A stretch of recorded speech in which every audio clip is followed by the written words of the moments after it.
केरल के वायनाड में प्रकृति का रौद्र रूप देखने को मिल रहा है।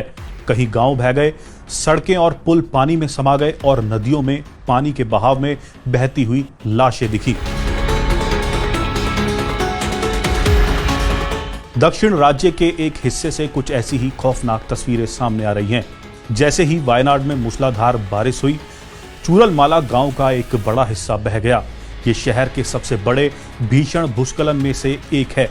बचावकर्मी जिन्हें जिंदा बचे लोगों की मदद के लिए लाया गया था, उनका कहना है कि उन्हें इस बात का जरा भी अंदाजा नहीं है कि इस आपदा का कितना ज्यादा असर पड़ा है या पड़ने वाला है।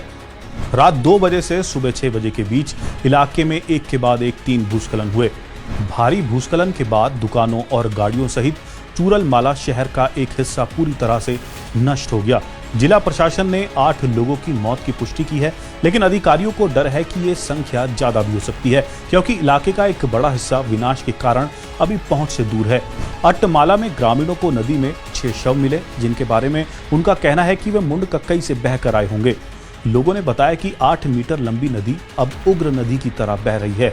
स्थानीय लोगों ने बताया कि चूरलमाला गांव में 200 से ज्यादा घर भूस्खलन से बह गए हैं। बचाव अभियान अभी तक मुंडकक्कई तक नहीं पहुंच पाया है, क्योंकि दोनों गांवों को जोड़ने वाला एक पुल पूरी तरह से नष्ट हो गया। इसके अलावा अधिकारियों ने यह पुष्टि की है कि जिले के ऊपरी इलाके में पहाड़ियों पर अभी भी छोटे भूस्खलन हो रहे हैं। इलाकों से संपर्क टूट जाने के कारण अभी तक ये पता नहीं चल पाया है कि लोग अभी भी अपने घरों में फंसे हुए हैं या नहीं।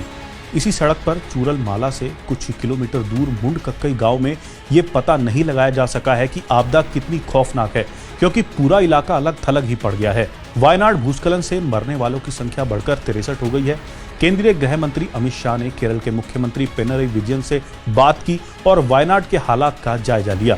गृह मंत्री ने केंद्र सरकार की ओर से हर संभव मदद का आश्वासन दिया।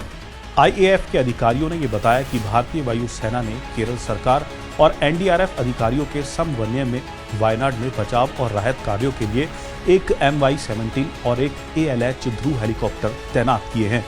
रिपोर्ट्स में यह कहा गया है कि पोथुकुल्लू पंचायत में चलियार नदी में 3 से ज्यादा शव मिले हैं।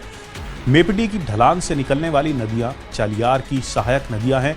चालियार का जल स्तर खतरे के निशान से काफी ऊपर पहुंच गया है, क्योंकि मेपडी के भूस्खलन से पानी और कीचड़ सीधा नदी में गिर रहा है।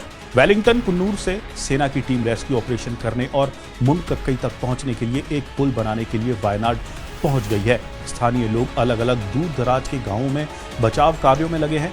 चूरलमाला से कुछ किलोमीटर दूर अट्टामाला में 6 शव बरामद किए गए।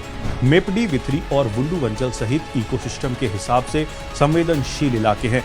पिछले 24 घंटों में मूसलाधार बारिश हुई क्षेत्रों में मौसम के मिजाज पर नजर रखने वाले Hume centre for ecology and wild life biology के मौसम केंद्रों के आंकड़ों के अनुसार पिछले 24 घंटे में वेस्टर्न घाट एरिया के कई जगहों पर 300 मिलीमीटर से ज्यादा बारिश हुई है। ऐसी खबरें पाते रहने के लिए हमारे चैनल मनी कंट्रोल को सब्सक्राइब करें।